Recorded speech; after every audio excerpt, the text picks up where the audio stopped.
truth is, I feel really bad about myself because I had to miss class like almost half of the semester because I got sick. And even though you were always with me and explaining me on everything, the truth is that I don't know anything about what we saw on this class. Yeah. Chris, it's sad that you had to miss a lot of classes because the subject was very interesting. We learned a lot about Colombian companies, their context that they lived in their beginning. So, a lot of information, right, guys? Yes, Sophie, it's right. Another thing that I found really fun were the visits we made to different spaces outside the university. Yes, totally. Sam, what do you think about that? Well, Chris, don't worry about that because I think we have around 20 minutes before our next class Yeah. for all of us try to explain to you what we learned around the course. For you don't run out about this content for future subject. You want to go for some coffee? It's on me. Of course. Let's go. Let's go.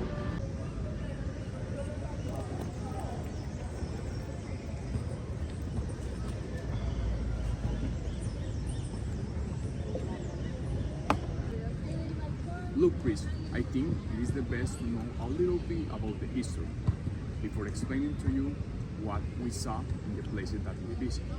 Historical Colombian businessmen have been exposed to various forms of violence. Companies and their entrepreneurs have faced constant threats, extortion, and direct attacks, affecting not only their security, but the stability of their companies and also the country economy as a whole. A very clear example was what they show us in the Castle Museum. It's a place full of art, but with a history marked by violence. Yeah, Samu, you're right. It's important to mention it, but what we experienced in the museum was incredible. Although the story did not end well, since a person as good as Don Diego was, whose dream of bringing to the people of Medellin closer to the beauty and splendor of the art and the culture of the world became a reality. That's why we went to visit the castle to learn about the old history. Yeah. Absolutely. He dreamed, and today is a place that transports you and show you how incredible the world is. Briefly, I want to explain the history.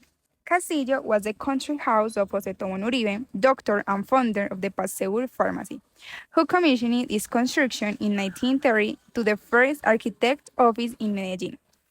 In 1942, after the sudden death of Jose Tomon Uribe, the castle was acquired by Don Diego Chavarria Misas and his wife Benedicta, who expanded the building and decorated its space with valuable works of art from different currents, periods, and places in Europe and America, to turn it into a cultural center accessible to all.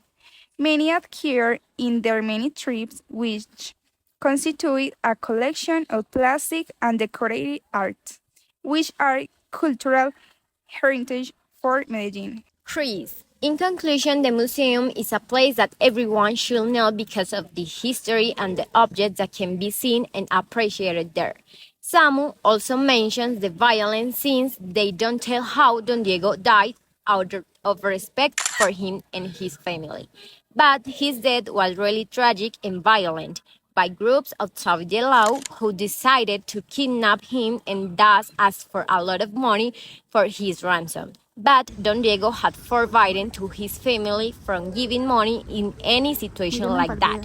So they decide to execute him and thus end such a life valuable as he was. Okay, I will certainly visit this place that you mentioned to see all these objects, but I feel a deep sadness because people with vision and desire die in this way in our country. But also, this story reminds me and confirms that there are some good and brave entrepreneurs who defy the status quo and are not complicit in the silence. And also that there are some voices of hope in the midst of chaos, and reminding us that the true greatness is not measured by the size of our pockets, but by the size of our hearts, as Don Diego showed us. Yeah, Chris, you should go. Yeah. But you know, Chris, There is other place that I personally love, and it's example of the development that the city is experiencing today.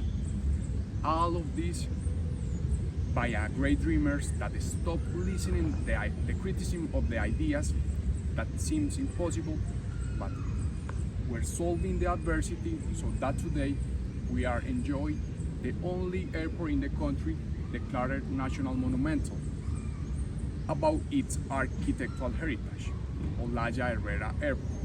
Oh yes, Amo. The airport was so great. Watching the planes take off from so close and putting on the firefighter suits. Oh my god, this was so fun. And Chris, do you know who was the architect of the airport?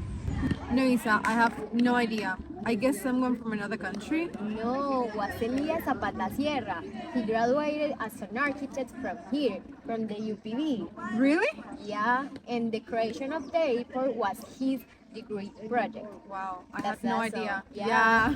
Chris, but also his ideas were very particular, since the airport at its main entrance, looking toward the ceiling, reflects the clouds. Inside, on each side, you can see stained glass windows where the condor is captured, and this transmits calm to the passengers.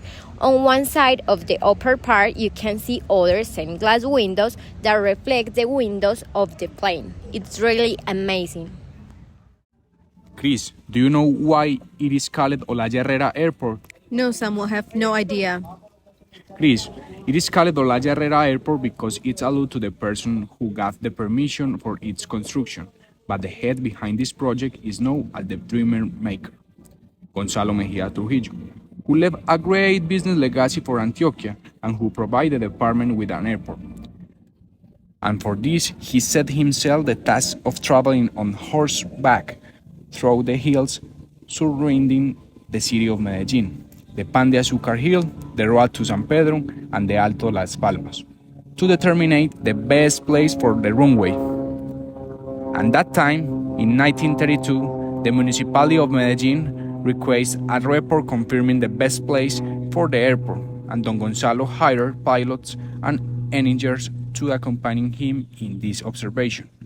As a team, they decided to find a piece of land which was owned by the Uribe Piedrahita and Restrepo Sierra families in a place called Las Playas. That same year, the Las Playas airfield was inaugurated on July 5. Samu, other very important fact is that there is Plaza Gardel. It was built to pay tribute to Carlos Gardel, and it's a space to celebrate musical and cultural city events, including the International Tango Festival. Carlos Gardel was one of the best tango singers and composers, and he died at the airport in the aircraft accident. You know, whenever I come from Valledupar, I usually land at the local airport, and it always feels fresh. I feel calm, and it's really open and have a lot of nature. I would feel the wind and the sound of the birds, but I had no idea of the history behind it.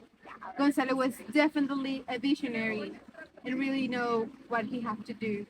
We should continue the conversation going on our way to class. Time, please. Chris, the last place we visited was Parque del Rio. It was quite an experience as we all got in the subway station and arrived in the park where the tour started. I really like this tour. Yes, that's where Medellin began. Parque del Rio has been a part of the urban evolution, from horse-drawn carriage, the streetcars, and the motorbike, and to the arrival of the metro of Medellin. Chris, also during the tour, we were shown some beautiful murals by Pedro Nel Gomez, where he highlights step by step the development of the Antioquia economy, especially the impact on the working classes and following his communist thinking. Our last stop was the Astor Cafe, where over the years they tell us the coffee has always been the special place for families and business people of the city, regardless of its origin, treasuring memory at the Astor became a purpose, whether to celebrate a special date or close a deal.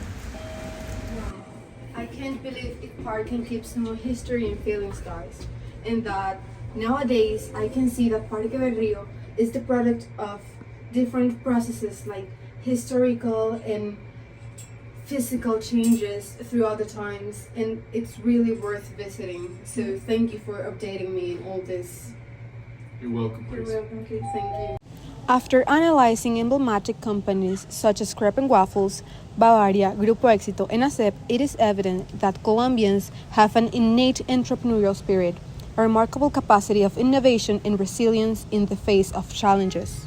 The history of this company demonstrates their ability to adapt to market changes and turn obstacles into opportunities.